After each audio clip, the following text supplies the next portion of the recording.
Hey everyone, lovers of the weird, the unsettling, and the kind of stories that stick with you long after the lights go out. If you enjoy tales that send chills down your spine and make you double-check the locks before bed, then you're in the right place. Because today's story, yeah, this one is seriously something else. But before we jump in, I want to know, where in the world are you tuning in from, and what time is it where you are right now? The stories. Why the police sealed off this roadside chapel. The small roadside chapel sat near a quiet county highway where drivers sometimes stopped during long rural trips. Local deputies reportedly closed it in late 2019 after a traveler found something that changed the tone around the place. The building was simple, and people usually barely noticed it. The story centered on a 34-year-old maintenance surveyor named Corbin Hale, who often drove that route for work. He lived in a nearby town, and he usually kept to a steady schedule that involved checking rural drainage markers along the highway. On a mild afternoon in late September of that year, he planned to finish early so he could meet a friend for dinner. He stopped near the chapel because one of the markers behind it looked slanted, and he wanted to document it. He walked toward the spot while carrying a small camera and a work notebook. The chapel door stood slightly open, and he remembered hearing nothing except distant traffic. He planned to ignore the building until he heard a short tapping sound from inside. The sound made him pause, and he stepped closer to check if someone needed help. He called out a quick greeting but got no answer, which felt strange considering the soft tapping kept going. He pushed the door with his boot and saw dust drifting through a bright slant of late daylight. A wooden bench near the front looked recently moved because its legs scraped fresh lines across the floor. The tapping came from deeper inside the room, which held only simple furniture and a small cross fixed above a shelf. Corbin noticed a backpack sitting beside the far wall, which did not belong to anyone he had seen earlier. He stepped in and recorded a short clip on his camera to document the scene. The tapping stopped once he moved toward the backpack. He felt uneasy, which he later described in a written statement to deputies. He returned outside and found a driver who had pulled over to check a map. That driver, named Rhea Dunford, told police she had been there roughly 10 minutes and saw no one enter or exit the chapel. She agreed to wait while Corbin called the non-emergency line to report an unattended bag because he worried about possible travelers who might need help. Deputies arrived 20 minutes later, according to their logs, and inspected the chapel with measured caution. Inside the bag, they found a wallet and an old flip phone plus a folded printed photo of the chapel. The photo looked like it had been taken years earlier because the paint on the door in that image was a different shade. The wallet held no cards, and the phone battery was nearly dead, but it powered on long enough for one deputy to see 3 saved video clips. Those clips showed brief shots of the chapel interior taken during different seasons, which suggested someone had visited repeatedly. In each clip, a bench had been moved to a different spot, and in the final clip, a faint figure appeared reflected in the small window which faced the highway. Deputies later said the figure looked like a person crouched near the bench, though the image lacked clarity. Investigators reviewed old repair records for the chapel, which belonged to a small regional trust that handled forgotten roadside structures built decades earlier. The trust produced a file showing a volunteer caretaker named Myron Keats, who went missing in early 2009 during a routine supply run. His last note mentioned stopping at the chapel to drop off paint. No clear link existed between his disappearance and the backpack, except the printed photo which matched the photography style in a few older trust documents. Investigators searched local archives for any reported visits after his disappearance and found a single entry in 2015 from a driver who claimed to see a man moving a bench inside at dusk. That report named no suspect, and the driver never returned follow-up calls. Deputies used the phone clips to frame their timeline and interviewed residents who passed through the area before the chapel closure. One witness, named Avery Lorne, recalled seeing a tired-looking man near the highway in early 2017 carrying what seemed like paint supplies. She described him as quiet and focused on the chapel path. Her statement matched the trust note, which strengthened the idea that someone remained connected to the building for years. Investigators also compared the fresh scrape marks on the floor with older photos taken by trust volunteers. Those older photos showed the bench in fixed positions, which suggested someone had moved it repeatedly in recent months. This supported the idea that the visitor returned long after Myron disappeared. When they completed their review, they sealed the chapel for safety because they believed an unknown person had been sheltering there. The person possibly struggled with memory issues or untreated fear of being found, according to one unofficial summary shared with Corbin. They suspected the tapping sound came from the bench shifting under slight pressure, which fit with his description. The unknown visitor was never located, and no missing person report perfectly matched the wallet photo, though the style resembled a younger Myron. Authorities kept the case open, but treated it as a possible long-term wandering situation rather than foul play.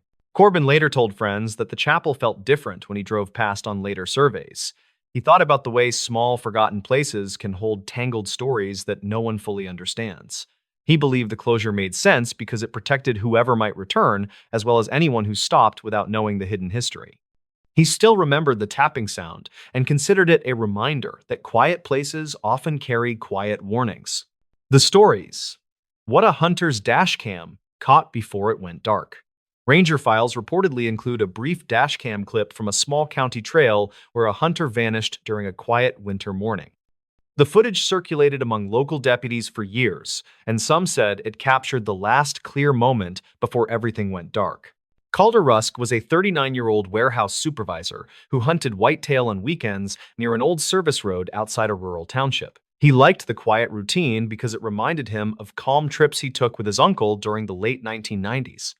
On a cold morning in early 2017, he set out before sunrise with a simple goal to test a new trail camera he had mounted near a frozen creek. He drove a faded pickup with a budget dashcam that ran whenever the engine turned, and he kept it for insurance reasons. He headed toward the tree line under a pale sky and planned to reach his blind before other hunters scattered the deer.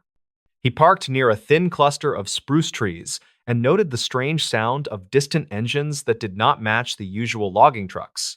He stepped out, locked the truck, then grabbed a small pack that held water and a thermal layer. While crossing the first ridge, he heard a sharp crack from the lower creek bed that stopped him long enough to check for falling branches.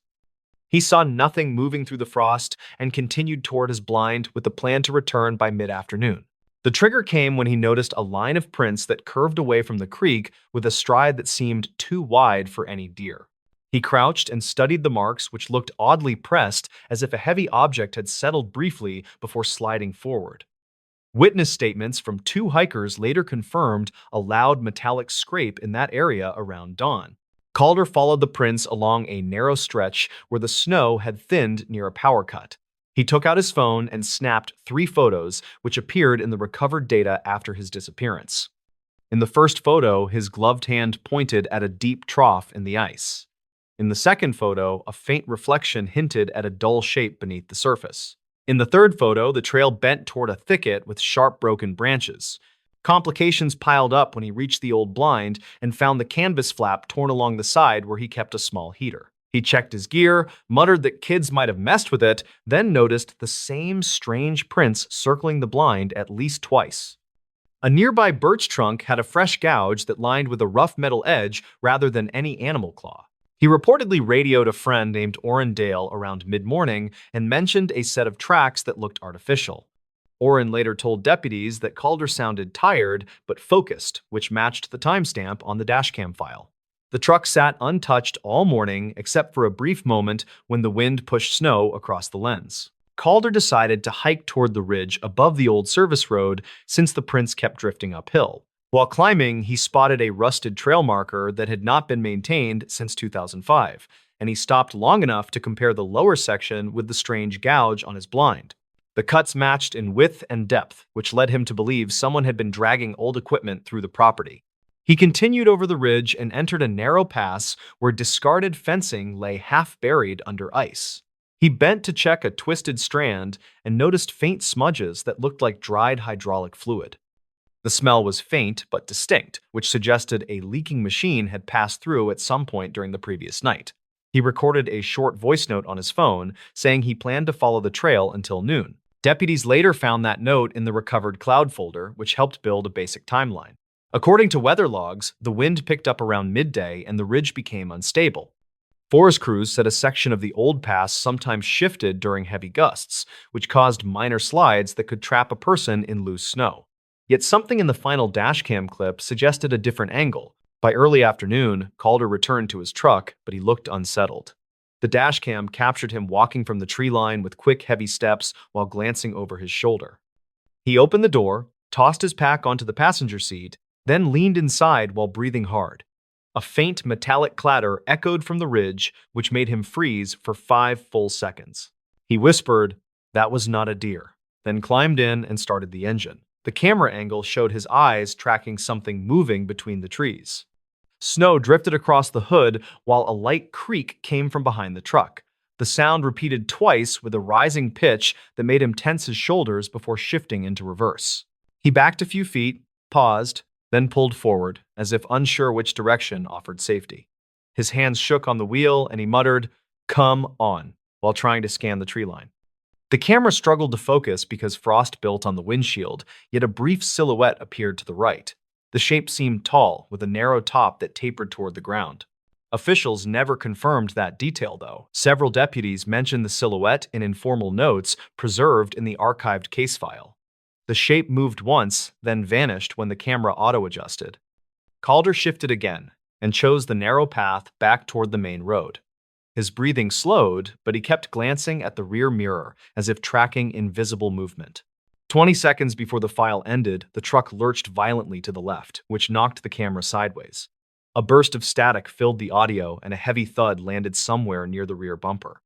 Calder shouted, "Hey, stop!" Then the camera caught a slanted view of the ridge, where a dark form slid under the branches. Snow showered the hood as he pressed the accelerator in panic. The final clear frame showed a long scrape running across the truck bed, which matched the gouge found on his blind. Investigators believed something metallic struck the truck during that moment, although no working equipment was ever logged on that road. The clip ended when the camera lost power due to a damaged cable that had been cleanly severed. Calder Rusk was reported missing the next morning when he failed to show for a shift at the warehouse. Search teams found his truck stuck in a shallow drift about a mile from the service road. Tracks around the vehicle were distorted by wind, though one responder noted a long impression shaped like a flattened cylinder that matched the strange prints seen near the creek. Despite a wide search, no clear evidence explained what he chased or what followed him down the ridge that day. Rangers later concluded that unstable terrain and poor visibility likely contributed to his disappearance. They preserved the dashcam clip because the strange sounds and the silhouette raised questions they could not fully answer. Years later, locals still talk about the footage that flickered for a few seconds before going dark. Some point to old reports of scrap equipment dumped along the ridge, while others mention odd engine noises heard during cold mornings. Whatever happened that day seemed tied to the silent shape moving through the trees as Calder rushed back to his truck. The story now serves as a quiet warning for anyone who hikes beyond that old service road. People say the trail feels different after heavy snow, and the ridges shift without warning. The clip remains the only known record of what a single hunter found before everything faded into static and winter silence. The stories. The final log from a lighthouse on a foggy coast.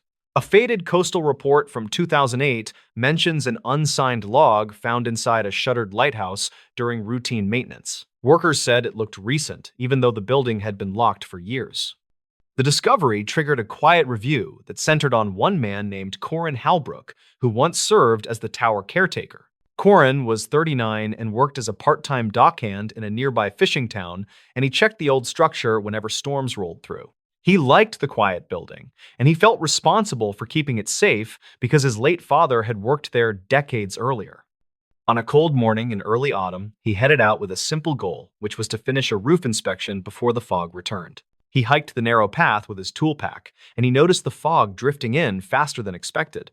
A supply boat sounded its horn, and the echo pulled his attention to shifting shapes that moved across the water. He reached the lighthouse door and found fresh scrape marks on the metal surface, and that detail threw off his routine. Inside, he heard a soft clatter from the watchroom above, and he paused because no one should have been there. He climbed the steep stairs, and the air felt heavier with each step because the tower trapped the fog that seeped through old seams. When he reached the top landing, he noticed a lantern lit on the small desk, and he knew he had not left it there earlier that week. He read the open logbook and saw an entry written in a neat hand that did not match his script. The note described a boat drifting without lights near the shoals, and the timestamp matched the previous night. Corin wondered who had written it. and he checked the radio shelf and found a handheld set powered on with low battery. He stepped outside to scan the water, and the fog swallowed most of the horizon except for a dim shape moving slowly near the rocks. He raised his binoculars and saw what looked like an old skiff listing toward a channel notorious for hidden ledges. He called a warning through the radio, and he waited for a response that never came. When he hurried back inside, he noticed another fresh line in the logbook, and it read that the skiff had no operator visible on deck. The handwriting appeared slightly rushed, and Corin felt a jolt because the ink looked wet. He checked the stairs and heard faint steps descending, even though no one passed him on the landing. He followed the sound to the service room, and he found a damp jacket draped over a chair that had been dry earlier that week. The pockets held a small notebook with water stains, and the pages carried brief notes about frequent, low fog and strange lights near the channel. The most recent note mentioned a voice over the water calling for help, and Corin closed the book because the air suddenly felt colder. He decided to document the building for safety, and he used his small camera to take photos of the fresh marks on the door and the lit lantern. He moved room to room, and he captured the damp jacket along with the notebook because he wanted evidence for the harbor office. When he checked the time, he noticed the fog outside turning a darker shade, and that sign suggested another weather shift. He stepped out on the gallery to examine the water, and he heard a low groan coming from the direction of the shoals. He could not see the skiff anymore, and the silence that followed pressed against his nerves. He returned to the watchroom and prepared to close the logbook, and that was when he noticed a final half-written entry near the bottom of the page. The unfinished line described a man on the gallery waving toward the tower, and Corin froze because he realized he had just been on that same walkway. He checked the door and found it closed tight, and he felt sure no one had entered while he moved through the rooms. He read the last words again, and the implication unsettled him more than any storm he had faced. Corin prepared to leave, and he secured the logbook under his arm because he planned to hand it over to the harbor office. As he reached the ground floor, he heard a deep thud from above, like something heavy striking the metal railing. He looked up the stairwell and saw dust drifting through the pale air, and he called out in a steady voice asking if anyone needed help. No reply came, and he hurried outside because the building felt wrong. The fog had thickened into a wall that blocked the path back to town, and he saw a faint glow near the rocks, as though the skiff lights flickered through the mist. He considered walking toward the beach, and he radioed the harbor office with a brief report of strange activity near the tower. Dispatch logs indicate that Corin's transmission cut off mid-sentence, and the signal ended with a burst of static. A search team followed the path an hour later, and they found his tool pack near the lighthouse door, but not his radio or the logbook. Witness statements described drifting voices on the water that night, and one crew member claimed he saw a dim lantern moving inside the tower.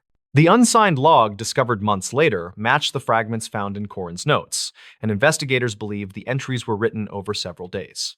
They concluded that the skiff likely struck a submerged ledge, and they suspected Corin attempted to reach survivors through the dense fog. No further entries appeared after the final line mentioning the figure on the gallery. The lighthouse remains closed today, and the tower stands quiet during most storms. Local crews say the watchroom light sometimes flickers during heavy fog, and they assume it is faulty wiring from years of neglect. The final log stays in a small archive, where the pages still show faint stains from salt air and old sea fog, and the case sits unsolved with quiet respect for the missing caretaker. The stories. The mine shaft everyone avoids after one winter shift. Hushed stories about a troubled winter shift lingered around an old mining town where people rarely challenged its harsh land. Locals claimed the trouble began after a night when a minor accident exposed something deeper than ice inside an abandoned shaft. Ryder Halden was 34 and worked as a maintenance tech for a small mining contractor that handled seasonal repairs. He arrived in the area during early winter to inspect older ventilation lines after a storm damaged several service roads. He hoped to finish his tasks fast because he planned to drive south before deeper snow arrived. His simple goal was to check the inactive shaft called Northcut and file a routine report that usually required little effort. The incident started when Ryder reached the frozen service trail and noticed fresh tire marks that did not match company vehicles. He studied the tracks because they curved sharply near the locked entrance, and he felt annoyed since trespassing caused delays. He followed the marks for a short distance and found the company padlock on the gate sitting open in the snow. That immediately changed his plan because an unlocked gate meant he needed to walk inside and confirm that no one had entered recently. The complication grew once he stepped into the dim first chamber and heard a steady tapping sound echoing from deeper tunnels. Ryder paused because the mine had been inactive for more than 10 years, according to archived maintenance logs stored in the base office.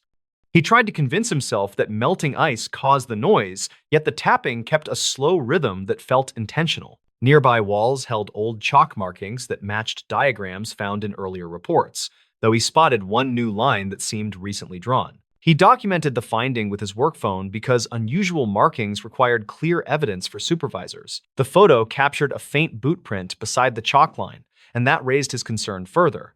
Ryder checked the archived inspection sheets stored on the local server earlier that morning, and none mentioned any recent site visits other than his. He decided to walk deeper because standard protocol ordered a full sweep whenever unauthorized signs appeared. He carried a small lantern since the wired lights no longer functioned after their power source was removed several years prior. During his investigation, he followed the tapping while keeping his pace slow, and he noticed the pattern shift whenever he stopped moving. Ryder wondered if frozen beams strained under winter pressure, yet the sound seemed too controlled to match structural stress. The tunnel floor held dusty rail tracks once used for small carts, and he saw scattered debris that did not appear in previous photos taken during a 2018 inspection. Among the pieces, he noticed a bent metal badge with faded lettering that seemed older than the shutdown date. He recorded its location because older equipment sometimes surfaced during thaw periods, and supervisors liked accurate notes.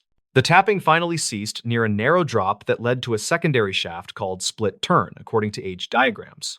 Ryder checked archived calls from the company emergency line on his tablet because the area once hosted minor cave-ins, and he found one brief report from 2009 that mentioned a missing day laborer whose case ended without clear closure. The record did not list a name, and Ryder assumed it was a typical incomplete file from seasonal hiring cycles.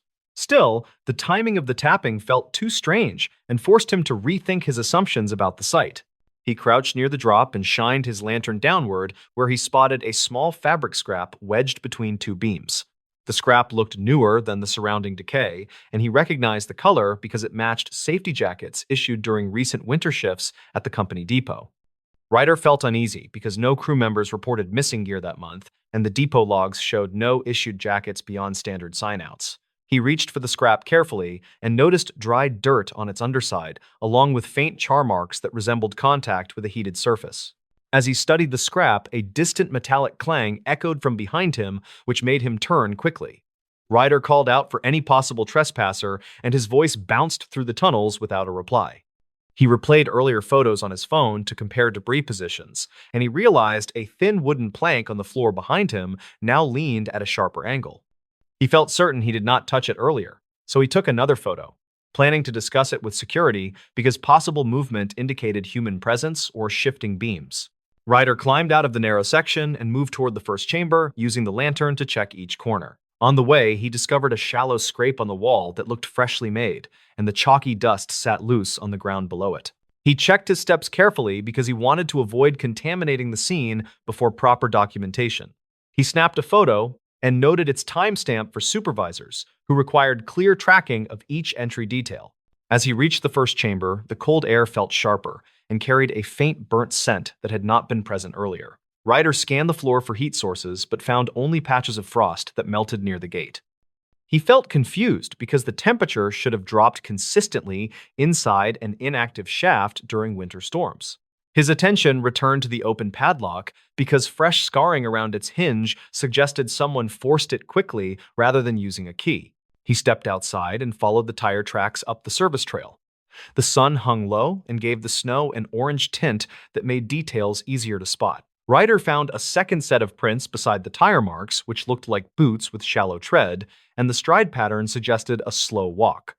He recorded this because incidents involving unauthorized visitors required complete documentation for liability protection. The prints led toward a bend where the snow deepened around an old equipment shed with a cracked metal roof. At the shed, he found the door slightly ajar and signs of recent activity like disturbed dust and dragged footprints. Ryder pushed the door open and found a large portable heater tipped on its side with a melted patch around its vent. The heater model matched units removed from service years earlier due to overheating risks, and he knew they remained stored at a warehouse miles away. Ryder checked the shed floor and found more scraps of the same jacket material he collected earlier, which suggested a link to the heater incident. Tapping returned faintly from the direction of the mine, which forced him to choose between returning to safety or completing his sweep. He paused because protocol permitted retreat when structural risks arose, yet he believed the evidence required a clearer connection. Ryder replayed the metallic clang in his mind and concluded that the noise did not match natural stress shifts. He walked back toward the gate with steady steps while comparing earlier tire tracks to ensure no new marks appeared during his absence. Inside the chamber again, Ryder traced the tapping to a side tunnel sealed during the 2009 incident mentioned in archived calls. The seal consisted of old boards nailed across the tunnel mouth, yet one board sagged as if recently disturbed. He lifted his lantern and saw soot on the edges that resembled the heater melt pattern from the shed. Ryder removed gloves and checked the temperature of the soot but found it cold, which meant the disturbance happened earlier. Behind the boards, he noticed another chalk mark shaped like a short horizontal line above a circle. He tried to recall earlier diagrams and realized this symbol appeared in a forgotten annex report describing temporary holding zones used for equipment staging. Ryder removed a loose board and peered into the dark opening where he saw a narrow pit with metal fragments scattered along its base. Among them, he saw a torn patch of the same jacket color that seemed older with deeper dirt embedded in its fibers. He lowered his lantern deeper and noticed something else. A structural support beam bore a fresh dent shaped like the corner of a heater casing. He understood then that someone tried to use older gear to heat part of the tunnel, possibly to locate or free something buried under the pit. This linked the heater scrap, soot marks, and scorch on the jacket pieces into a single sequence, suggesting a recent search attempt. Ryder backed away because he realized the person or people involved might still be nearby. Before leaving, he noticed his lantern flicker and then regain strength. The tapping stopped again, which heightened his urgency. Ryder stepped out into the open trail and felt the frozen wind strike harder as he reached his truck. He contacted dispatch and requested a site lockdown due to signs of unauthorized entry and possible hazardous activity. Dispatch promised to send a team after sunrise, since travel remained dangerous during heavy winter. A follow-up investigation reportedly found additional heater fragments inside the shed, along with prints that matched no employees. Witness statements from nearby residents mentioned a person seen in a bright jacket entering the service trail 2 nights earlier. No one confirmed the identity, and footage from an old roadside camera offered only a blurred outline walking toward the gate. The pit area remained sealed after teams scanned it with ground sensors that detected minor voids but no confirmed remains or trapped equipment. Ryder later reviewed his photos and noted that the chalk symbol above the circle matched older maps that marked forgotten test zones unrelated to recorded accidents. Supervisors concluded that someone might have misinterpreted the old reports and attempted an unapproved search inside the shaft. They reinforced the gate and added warning signs that urged people to avoid the trail during winter shifts. To this day, the mine shaft remains closed, and locals still talk about the tapping that drifted through it that season. Ryder kept his notes stored on his tablet because he believed the sounds came from shifting beams rather than any hidden person. Yet he understood why others felt uneasy when passing that trail, especially when winter storms made the land crack and echo in unpredictable ways. The stories. This lakeside pier hides something no one reports. Lodge crews in the region still talk about an old pier tucked behind a quiet lake that draws almost no visitors. They say the pier looks normal from a distance, yet people keep finding strange evidence near its end that never reaches public reports. In the summer of 2019, a maintenance worker named Ryland Keating drove out to that lake for a simple task. He was 29 and worked routine grounds jobs for a small county crew. That day, he only needed to replace a warped board along the outer section of the pier. He liked the lake because it stayed calm even during busy seasons, and he figured the job would be quick enough to finish before lunch. When he parked near the tree line, he noticed the lot was empty, which felt odd because anglers usually arrived before dawn. The air felt thick, and the water looked darker than usual, yet he kept moving because the repair order had been waiting all week. He set his toolbox near the first post, then started walking along the pier to check for softboards before carrying supplies to the far section. Halfway across, he heard a short knock against the underside of the pier, which he assumed came from drifting debris. He leaned over the edge to look for logs, but saw nothing moving. The sound happened again, just 2 boards ahead, and this time he felt a faint vibration under his boots. He stepped back and tried to decide if the pier was shifting because of wind, but the lake's surface stayed flat without any waves. He reached the final stretch where the railing changed from new planks to older, weathered pieces. A notebook sat against the inner corner near the last post, which made him freeze because the crew did not store items out there. The notebook looked soaked along the edges, and several pages had stuck together. He picked it up and flipped through the front until he found a name that he did not recognize. The entry mentioned fishing conditions from early spring and included a rough drawing of the lake that ended with a short line stating the water felt wrong that day. He set the notebook down and crouched to check the damaged board that needed replacing. When he pulled the old plank free, he spotted a small metal badge wedged between the beams. It had no markings other than deep scratch lines that looked deliberate. The badge felt cold and heavy despite the warm morning air. He wiped away dirt, then placed it inside his shirt pocket because he wanted to check county records later. Rylan returned to his truck for the replacement board and felt uneasy during the walk back because the knocking sound continued at irregular intervals. When he reached the trunk, he noticed mud streaks on his rear bumper that did not match his earlier tracks. The streaks started near the center, then curved down toward the gravel, as if someone had leaned against the vehicle. He looked around the empty lot and called out asking if anyone needed help. No answer came back. He carried the new plank to the end of the pier and installed it quickly because he wanted to leave. While tightening the final screw, he heard a voice from the tree line near the far side of the lake. The words were hard to understand, yet the tone sounded urgent. He turned and scanned the shoreline, but saw no movement except for a faint ripple near the reeds. He stood still and waited for another sound, then heard what he thought was the same voice repeating a short phrase. The wind picked up, which carried the sound across the water in a strange pattern that made it difficult to pinpoint the source. He packed his tools and walked back toward the lot. Before reaching the shore, he noticed footprints near the first post that looked fresh. They were smaller than his boots and pressed deeply into the wood, which suggested someone had been standing there minutes earlier. He followed the prints for a short distance until they looped back toward the reeds and stopped abruptly where the boards felt damp. When Rylan returned to the office, he turned in the repair report and mentioned the found notebook and badge. His supervisor asked him to set both items on a side shelf until someone from records could examine them. That afternoon, the supervisor checked archival calls for that area and found references to an unconfirmed missing angler from early spring. The angler had signed in at the visitor kiosk but never signed out. Crews searched the lake for 2 days, then scaled back when no solid evidence surfaced. Later that week, Rylan decided to look deeper into the notebook. He flipped through more pages and discovered entries describing odd pressure changes near the pier on quiet days. One entry detailed a single ripple moving against the wind and stopping precisely under the pier. Another entry described faint tapping at night that sounded mechanical. None of the entries suggested danger, but the tone shifted in the final pages as the writer mentioned seeing a person standing near the reeds who vanished before he could wave. Rylan checked weather logs for the period mentioned in the notebook and noted a rare drop in barometric pressure that occurred without a storm. He also examined an old photo stored in his phone from a visit months earlier. In the photo, the lake looked normal, yet a small shape near the reeds reflected more light than surrounding water. He zoomed in and noticed a faint outline that resembled a shoulder above the surface. He thought it might be a lighting artifact, but decided to keep the image for reference. A week later, he returned to the lake with a coworker named Laramie Downs, who handled safety inspections. Laramie was older with years of field experience and usually dismissed odd reports, yet she agreed to help because she remembered the missing angler case. They arrived early and walked the length of the pier while checking for structural issues. Laramie tapped each beam with a small tool to test for hollow spots. When she reached the section where Rylan had found the badge, she paused because the sound changed. The beam gave a dull response, like something heavy sat under the structure. Rylan lay flat on the boards and lowered his arm to feel beneath the edge. His fingers touched a cold object that felt like metal.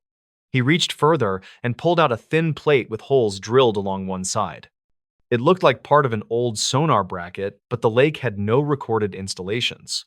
Laramie suggested checking old maintenance logs from 2005 because the county once considered adding depth sensors for safety. She also noted the plate looked corroded only on one half, which indicated it had been partially shielded from water for a long time. They carried the plate to the truck and decided to walk the shoreline before leaving. Near the reeds, they found a small indentation in the mud that resembled a knee print next to a flattened patch of grass. The mark faced the lake as if someone had been kneeling to look at something. Laramie pointed out faint parallel lines near the water, which looked like drag marks. She photographed the area, then flagged it for a follow-up survey. Back at the office, Ryland compared the bracket plate with old schematics from a short-lived depth monitoring trial. He found a drawing showing two test brackets installed near the pier before the project was canceled. The logs stated the devices were removed after several malfunctions, but the final report accounted for only one bracket. The missing bracket had apparently fallen into the lake or been removed without documentation. The scratch lines on the badge matched the spacing of the holes on the plate, which suggested they had been stored or moved together at some point. Ryland checked weather sensors near the lake for unusual readings over the past year. Several early morning reports showed sharp changes in water temperature near the pier despite stable air conditions.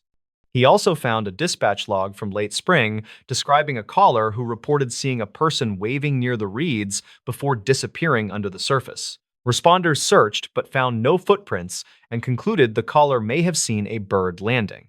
One night, Ryland returned to the lake alone because he wanted to verify something noted in the notebook.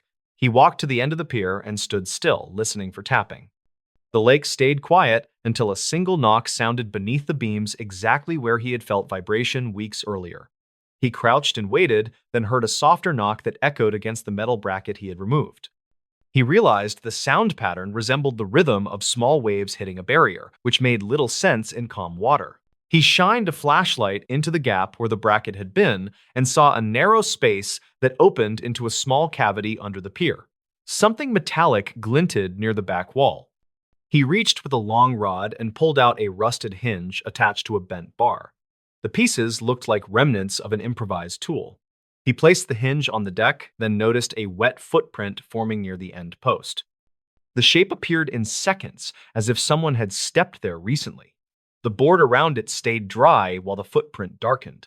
Ryland backed away slowly and pointed the light at the tree line. Nothing moved, and the air stayed silent.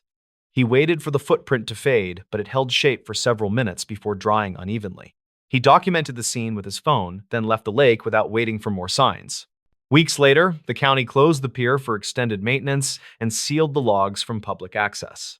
The missing angler case remained unresolved, yet several notes were added stating unexplained structural anomalies had been found near the outer section. Ryland kept copies of the notebook entries and the photo of the bright shoulder shape. He never returned to the lake, but told coworkers the pier held a mix of forgotten equipment and quiet warnings that did not reach official channels. He believed the clues pointed to someone spending secret time under the structure long before the angler disappeared. He also believed the knocking he heard came from shifting metal against trapped beams rather than anything mystical. Still, the unexplained footprint remained the detail he never understood. Today, the lake sits quiet behind dense trees, and the pier shows new boards that look identical to the old ones. Locals say nothing strange happens there anymore, and officials agree. Ryland thinks the place carries its own quiet trail of missed signs, and he hopes they stay buried where they cause no more stories. The nurse who refused to enter room 6 again. Lila Farnes first heard about room 6 through a short entry in an old staffing report that mentioned unusual overnight disruptions. The report was dated to 2009 and came from a small regional clinic that sat outside a quiet town with limited medical resources. Lila was 33 and worked as a traveling nurse who filled short contracts in understaffed facilities. She arrived at the clinic during early autumn when the halls felt calm and the night shift moved slowly through predictable routines. Her simple goal that week was to keep a steady rhythm while saving money for a move planned for the next spring. On her second night, she was assigned a rotation that included room 6, which held a recovering patient named Dorian Pike. He was 62 with a mild respiratory issue that required observation but posed no immediate danger. His chart suggested stable progress, which meant the room should have been an easy stop during her quiet rounds. The incident began when Lila stepped inside the room and noticed a faint tapping sound that seemed to come from the wall near the bed. The patient had been awake, and he watched her with an uneasy expression that suggested he wanted to speak but hesitated. She asked if he needed anything, and he answered with a flat, "Please keep the lights on tonight," which struck her as odd, given his preference for darkness noted earlier by the day nurse. During her next pass, the tapping returned and felt sharper, like something struck the wall with steady intent. Lila checked the hallway and found nothing unusual beyond a supply cart resting near a closed door. She reviewed maintenance notes later and saw that workers had previously inspected the wall after a similar complaint in 2006, yet found no loose utilities or structural issues. The complication deepened when a nurse on the shift before hers mentioned archived calls made by former night staff. Those calls reportedly described patient distress related to sudden cold drafts that moved through room 6 even when vents were shut. Lila filed this in her mind, but kept her focus on what she could directly verify, which meant returning to the room with a calm approach and simple checks. When she entered again, she saw Dorian clutching the call button with both hands and staring at the same wall that had produced the tapping. He whispered, "They move through here," which confused her because he had no history of disorientation and his oxygen levels looked normal. She tried reassuring him, but he pointed toward a small framed print that hung crooked like someone had pushed it earlier. Lila documented the scene, then stepped into the hallway to compare notes with the evening charge nurse named Brenton Shaw. He was in his late 40s and had worked the clinic for many years, which gave him perspective on long-standing issues. Brenton admitted that room 6 had frequent incident logs related to unexplained noise, but he never saw anything dangerous, so he kept assignments unchanged. The investigation began after Dorian reported that someone had touched his arm during a period when no staff had entered the room. Lila checked the security panel near the nurse's station, which showed timestamps for door openings captured by the badge sensor. The logs indicated her previous visit, followed by a long gap with no recorded entry, which made his claim puzzling. She then reviewed older patient notes from 2003 to 2008, which described brief episodes of agitation from individuals with no history of anxiety. Several mentioned hearing movement behind the wall near the bed, and one wrote that a picture frame had tilted during a quiet stretch. These details were small but consistent, which encouraged her to look for a physical explanation. Lila asked the maintenance lead named Corbin Rusk to inspect the wall after her shift ended. He brought a handheld thermal scanner and ran it across the surface while she watched from the doorway.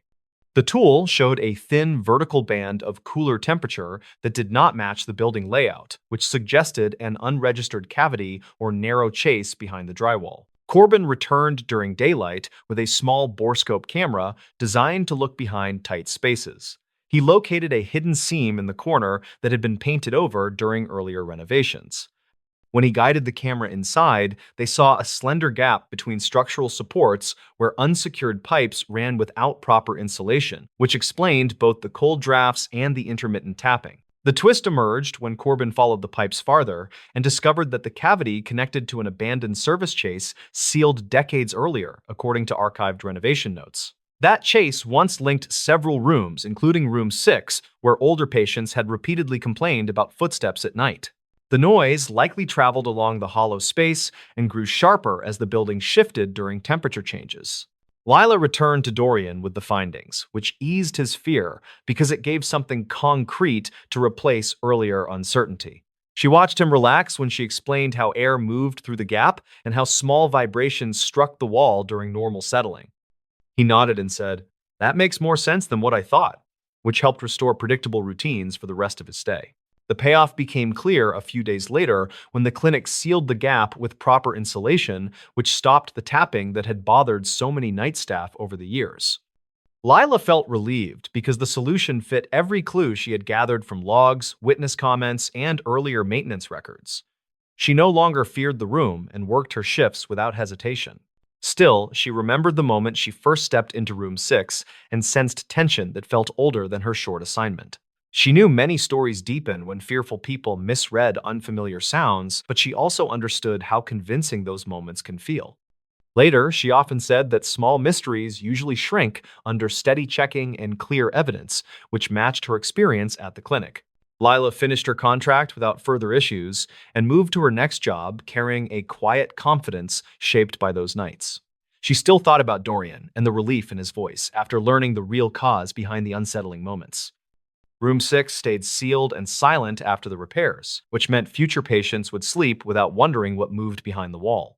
The stories. This photograph found in a mailbox changed everything. The photograph turned up inside a rusted mailbox behind an old duplex that once housed 3 families during the late 2010s. It reportedly connected to an unsolved disturbance that drew police cars for weeks without any formal statement from local officials. Rylan Mercer was 32 and worked as a junior claims adjuster who spent most days reviewing accident photos sent by clients across the region. He had driven out to the duplex to help his cousin move into a cheaper place after a messy breakup that happened earlier that year. He wanted a quiet afternoon with simple tasks that could end before dark, since the neighborhood felt uneasy even in daylight. The plan changed when he noticed the leaning mailbox behind the fence with its lid jammed open from years of sun damage. Something inside caught the light in a way that bothered him, and he reached in without thinking much about it. His hand closed on a stiff envelope with no stamps and only a smudged date that looked like it read 2014. Inside was a single photograph that showed the back lot of the same duplex, with a figure standing near a basement door. The figure seemed to stare at the camera, even though the face was blurred under the bright reflection that hit the glossy print. A handwritten note on the bottom edge read, "He never left," and the words felt rushed, as if written during real fear. Rylan showed the photo to his cousin, who shrugged and said the basement had been locked for years due to repeated flooding. His cousin had heard faint stories from the previous tenant, who claimed someone used to sleep down there during colder months. Nothing in the story felt sharp enough to explain the strange energy captured in the photograph. Rylan slipped the photo in his backpack, then walked around the duplex yard for a better look at the angle shown in the print. He matched the line of the fence and the shadows from a nearby power pole until he reached the exact spot where the unknown person once stood. His phone timestamp showed late afternoon, yet a sudden chill moved through the air even though the day had been warm. He took a quick photo of the canal behind the duplex to document conditions, since he handled evidence types for work and trusted that habit. Something shifted behind the basement door, and he stepped back while telling himself it was only loose wood pushed by the wind. The handle rattled once, which unsettled him more than he expected. A neighbor named Corby Henshaw walked out from the adjacent unit and asked if Rylan was looking for the old inspector who used to check the lot. Corby looked about 50 and carried a half-empty grocery bag that gave off a faint scent of detergent and onions. He said the inspector came around every few months to confirm no one had broken into the basement.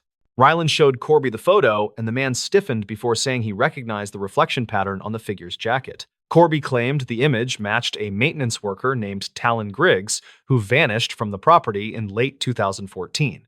According to Corby, the disappearance never gained attention because Talon was young and moved often without telling anyone. Rylan asked if police ever searched the duplex, but Corby said they mostly checked paperwork, then suggested Talon left town for seasonal work. Corby lowered his voice and explained that several tenants reported hearing dragging sounds under the floor during storms after Talon went missing. Rylan listened with growing concern because the basement clearly leaked heavily and could hide debris without much notice.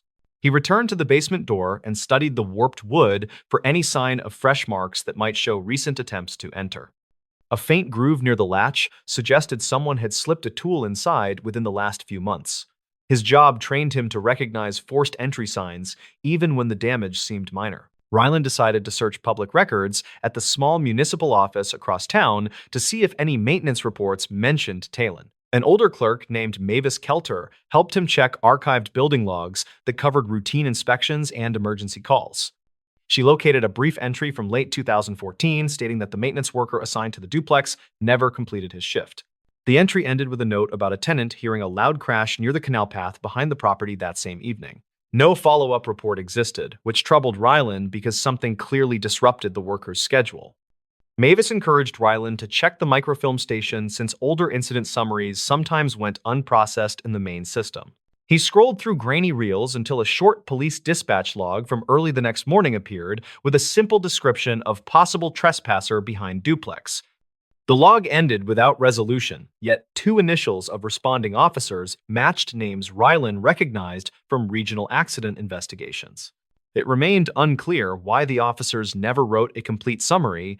Rylan contacted a former coworker who now handled risk assessments for vacant structures and asked if he recalled any issues near that duplex.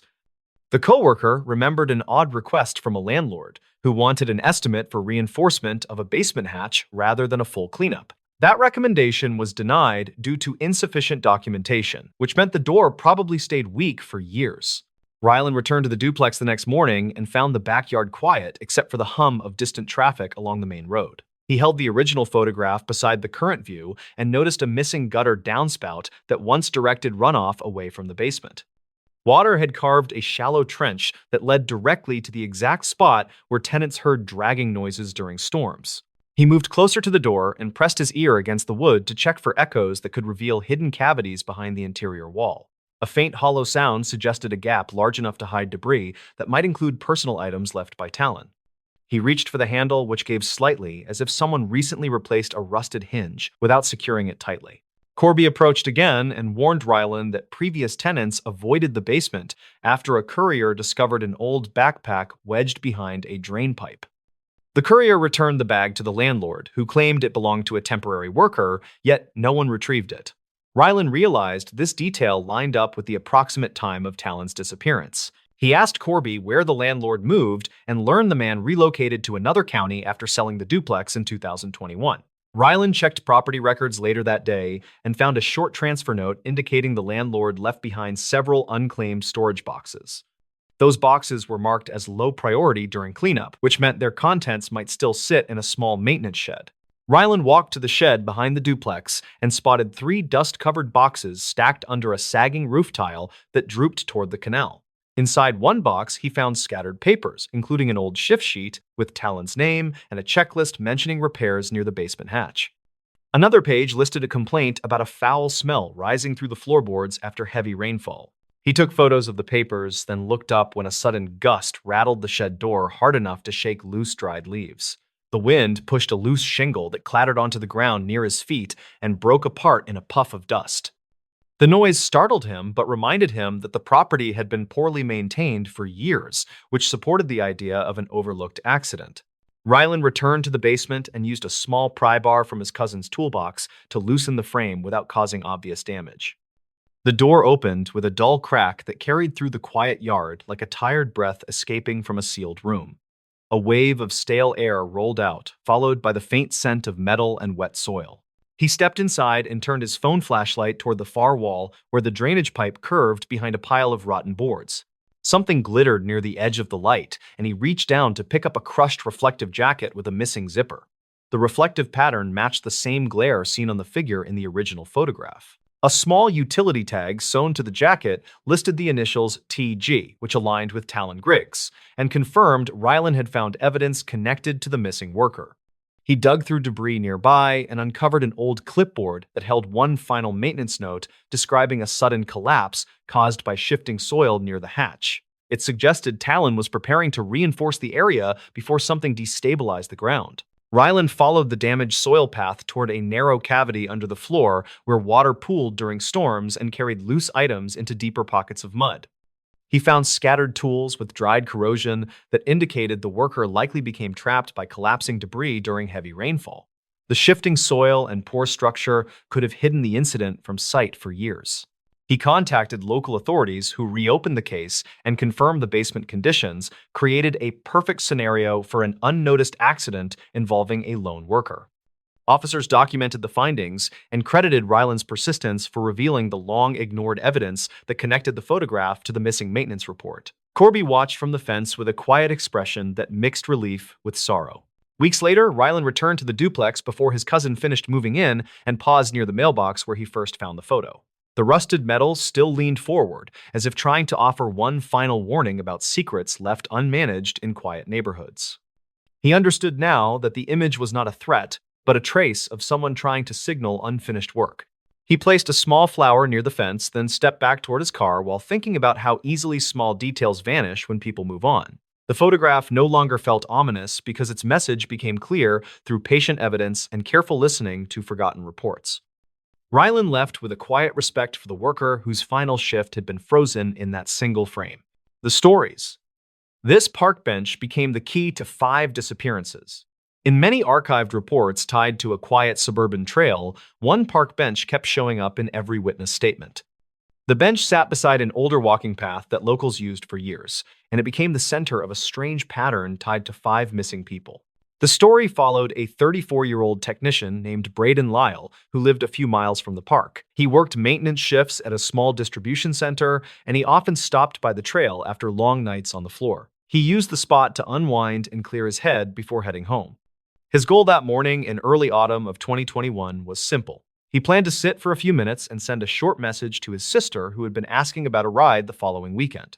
Braden parked near the first turnoff, and he walked toward the bench while thinking about breakfast. The path was empty that morning, and the air felt colder than it usually did. He reached the bench, and he set his bag down while noticing fresh flowers near the base. He had seen flowers there before, but usually only one or two. That morning, he counted 3 bunches, and each looked recently placed. He sat and opened his phone, and that was when he heard a faint snap behind him. He turned, but saw no one on the path.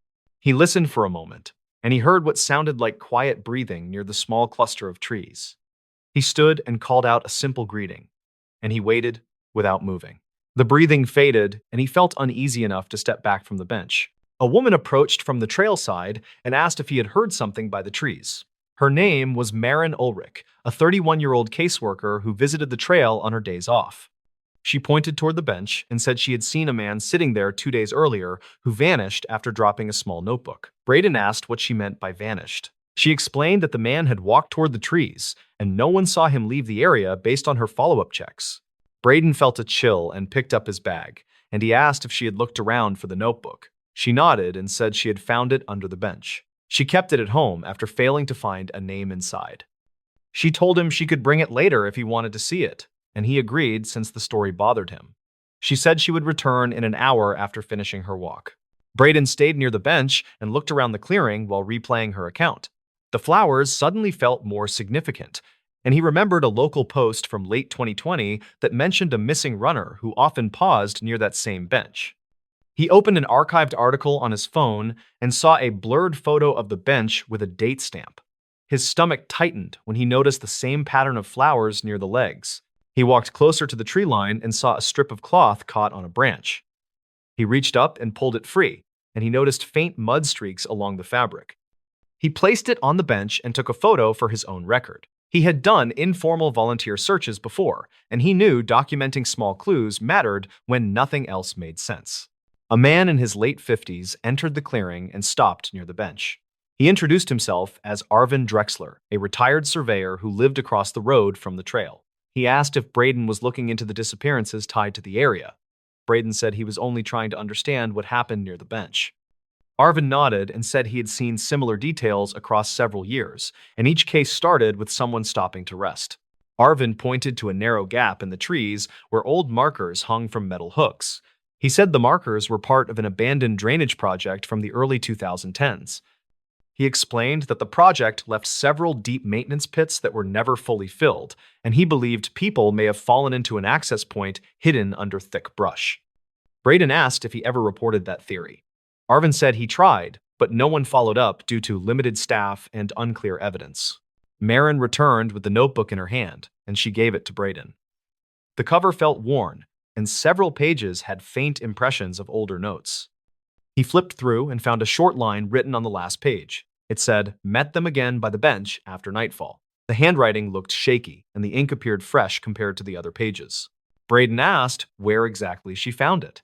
She said it had been wedged between 2 boards under the far side of the bench.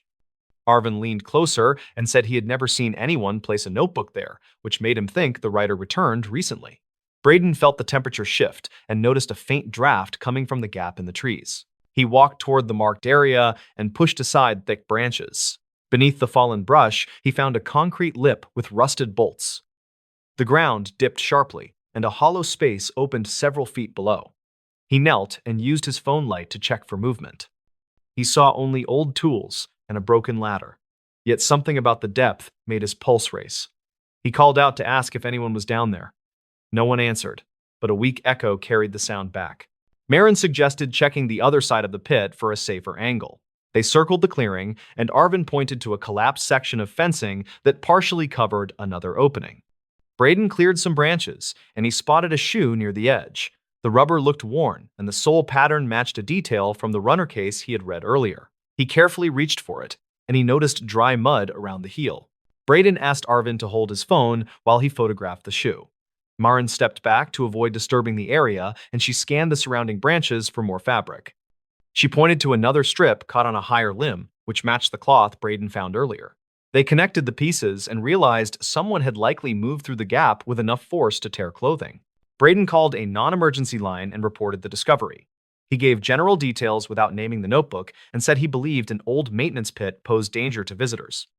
A dispatcher said someone would check the site later, though no estimate was given.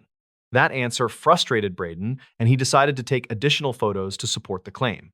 As he prepared to leave, he noticed the flowers again and realized each bunch marked dates close to older missing person reports. He photographed the flowers and compared their spacing to the article images. The match felt close enough to suggest someone used the bench as a memorial or a signal.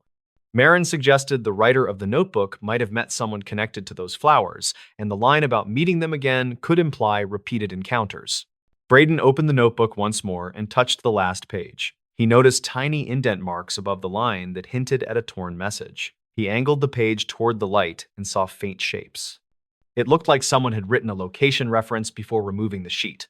He took a close photo, planning to use editing tools later to enhance the impressions. They decided to walk the perimeter of the clearing before leaving, and Arvin guided them to an older fire road behind the benches.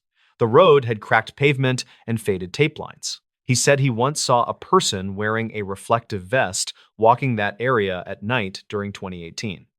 He never identified the person, but he remembered the pattern on the vest matched old county uniforms that were discontinued years earlier. Braden connected that detail to the notebook entry and wondered if the writer had followed someone who claimed to inspect the trail. Marin said the county stopped sending inspectors to that area due to limited funding, which made the sighting even stranger. Arvin agreed and said the person may have used an old uniform to avoid suspicion. They returned to the bench, and Braden looked at the wooden boards where the notebook had been found. He noticed scrape marks near the underside. He slid a hand under the frame and found a small metal clip.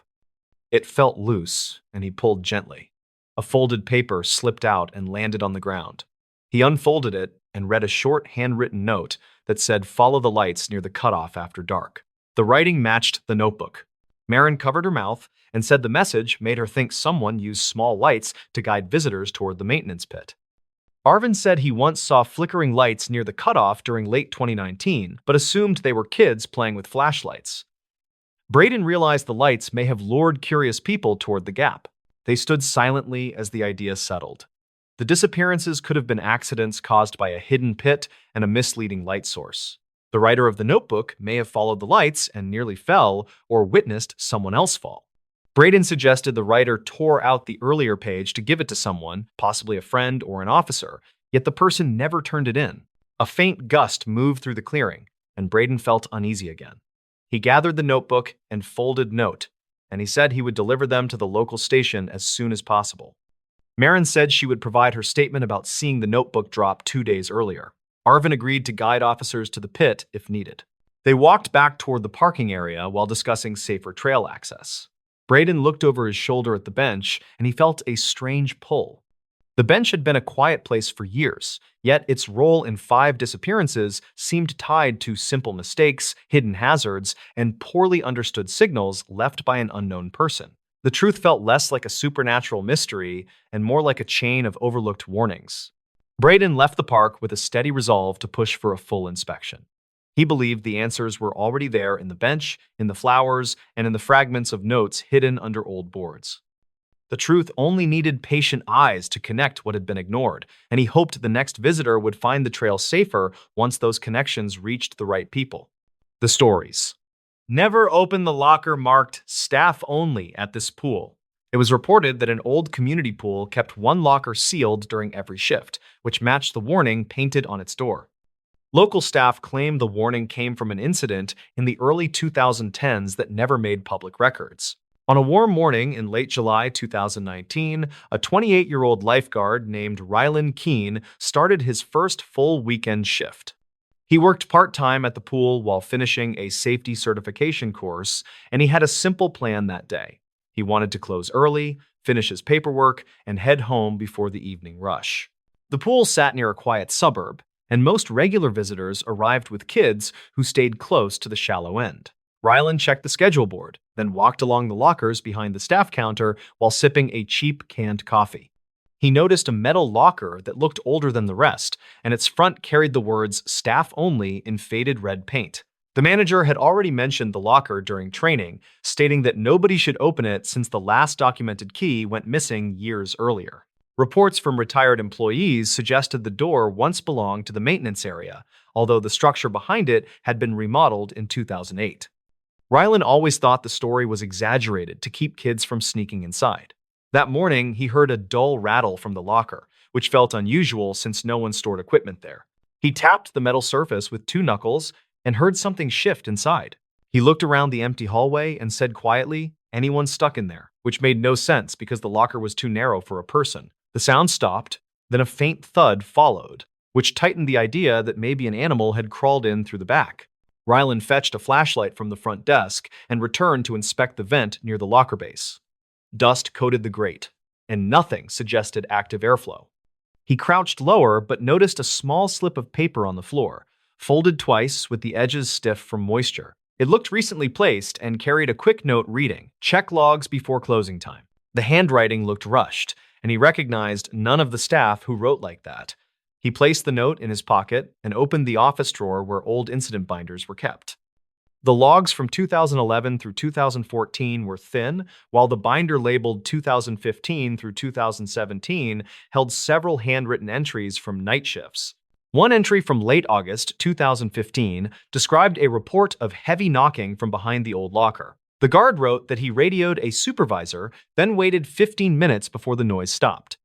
Another entry from early June 2017 mentioned a staffer who claimed to hear a voice calling for help from inside the wall.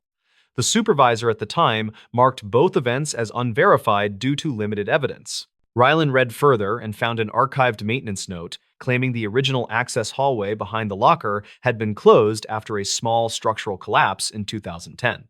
Workers sealed the area with sheet metal and advised future crews to avoid disturbing it. The description matched the dimensions of the locker, so it seemed the locker mostly existed to cover the patch.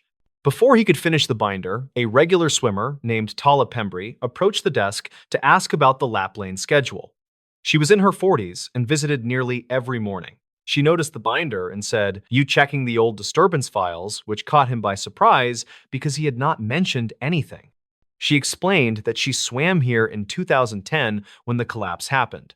She remembered a construction light falling behind the wall and a worker yelling that someone was still inside the hallway.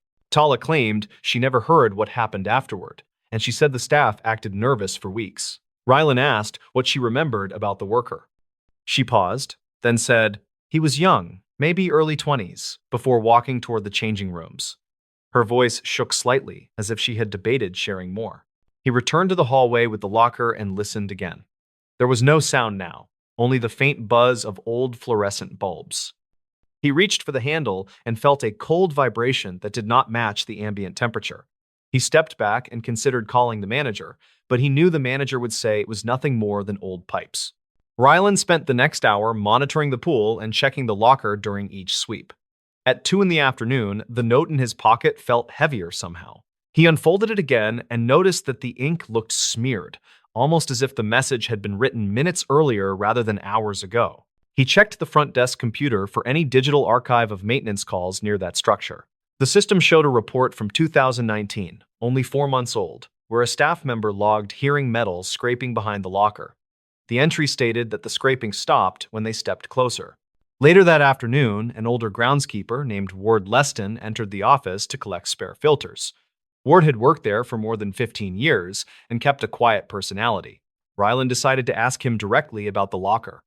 Ward froze for a second, then said, "Leave that alone. Someone got hurt behind that door long ago, and the place never settled right." He refused to explain further and left with the filters without another word. With every hour passing, the hallway felt heavier, as if the air thickened around the locker. Around 5:30, the pool emptied, and a soft tapping came from the metal door. Rylan tightened his grip on the flashlight and said, "If there is an animal inside, I have to check before closing." The tapping shifted into a sliding sound, as if something moved downward. He leaned close and whispered, "Do you need help?" which felt ridiculous, but came out naturally. To his shock, a weak voice answered through the thin panel.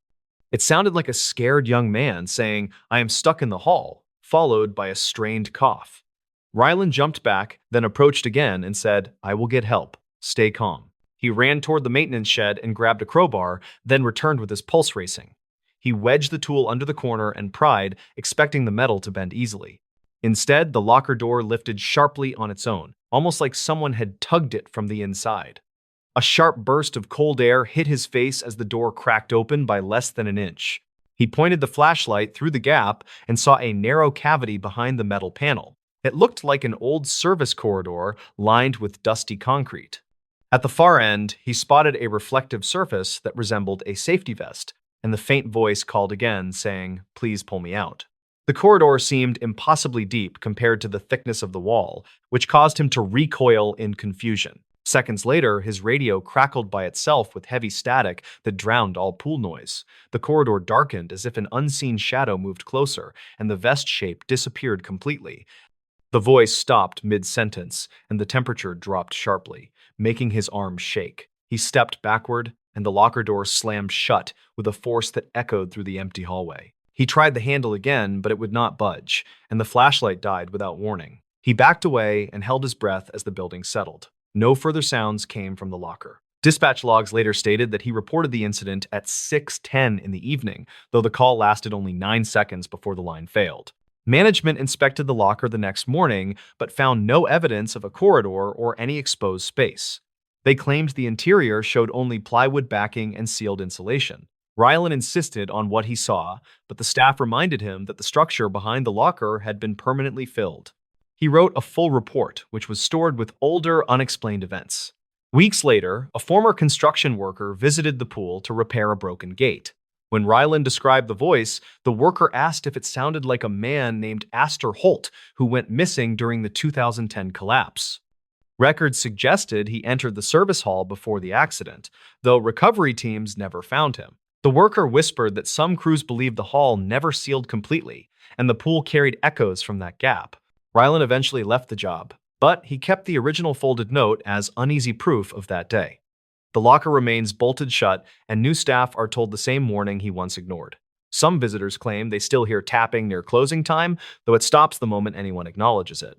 For anyone walking those quiet hallways, the warning on the locker remains clear. Never open the locker marked staff only at this pool. The stories.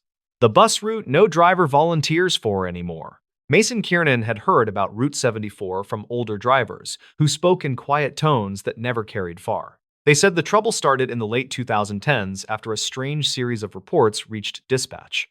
Nothing dramatic was proven, yet every account shared the same route and the same stretch of road. Mason was 34 with 6 years on the job, and he handled his shifts without much worry. He covered suburban loops near a quiet industrial strip, and most days followed a predictable pattern. He enjoyed the routine since it felt steady and harmless. When his supervisor asked him to cover Route 74 one cloudy afternoon, he agreed before he remembered the warnings. He showed up early at the depot that day, hoping to review the old logbooks stored in a dusty metal drawer near the operations office. The previous drivers had left short notes that felt rushed and uneasy. One entry from late 2016 mentioned a recorded thump on the rear exterior panel that matched no visible damage. Another entry filed in early 2018 reported an unknown passenger leaving muddy prints that ended halfway down the aisle. Mason drove out a little before 4 that afternoon. The route crossed through residential blocks before curving toward the old mill road that ran along an abandoned railway cut. He planned to complete the loop without focusing on the rumors. The bus felt solid, and the passengers were few. A pair of teenagers sat near the middle seats while an elderly man checked his phone with slow movements. The incident started as Mason merged onto the mill road. His side mirror reflected something darker than the usual late daylight. He caught a shape near the tree line that looked like a person leaning slightly forward. When he blinked, the shape was gone. He told himself it was nothing unusual, since shadows often stretched strangely near wooded areas. Still, he noticed the elderly man glancing toward the same window, as if he had sensed something too. A mile later, the teenagers hit the stop cord. Mason opened the doors, and they stepped out onto a fading concrete pad. As the doors shut, one of them tapped the glass and pointed toward the rear of the bus. Mason reversed the angle of his mirror and saw a smear across the lower panel. It looked wet, like someone dragged a hand along the metal. He checked the road behind him and saw no one there. The teenagers shrugged before walking away. Mason continued toward the loop turn, focusing on the sound of the engine. The noise seemed slightly off-pitch. He kept his speed steady, but sensed a weight shift near the rear section. The elderly passenger moved closer and asked if everything was all right. Mason told him the engine felt warm but stable. The man nodded and mentioned hearing a hollow tapping near the back wall. At the final stop of the loop, the elderly man stepped out, leaving Mason alone for the return run. He checked the exterior panel and found the smear dry like dust pressed by a damp glove. The shape continued a few inches beyond the edge, as if the contact started slightly off the surface.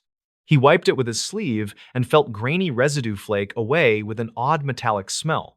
He climbed back inside and started the engine. The interior lights flickered once as the gear engaged. He made it halfway up the hill before a heavy thud sounded near the emergency exit. He braked and listened. Another softer thud followed, like something shifting its weight. He walked down the aisle with slow steps and checked each row. The seats were empty, and the air felt colder than it should for that hour. Near the back seat, he noticed a set of partial prints on the floor. They were narrower than a normal shoe, but shaped like someone walking with uneven pressure. The prints stopped exactly where previous notes claimed they ended. He crouched low and found a fragment of dried soil that did not match the usual clay from the area. It held a reddish tint closer to iron dust from the old mill yard. Mason reached dispatch through the radio and reported the noises. The operator told him to return the bus for inspection, since archived calls from earlier years mentioned similar sounds. He kept the radio open as he returned to the wheel. The air inside felt charged, like static gathering before a storm.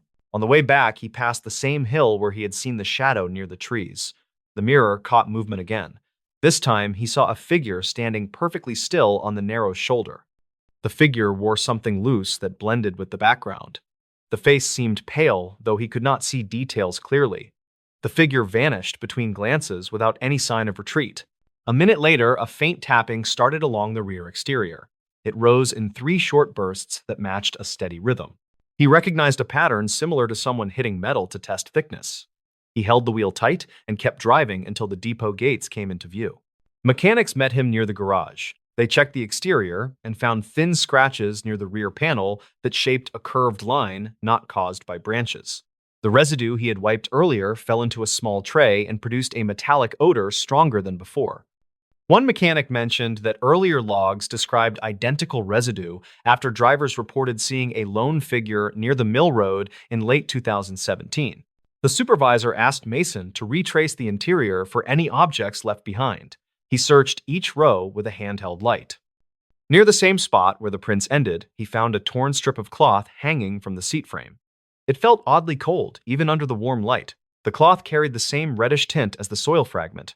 Later that night, the depot reviewed old dash recordings from previous years. Most footage showed nothing more than faint reflections.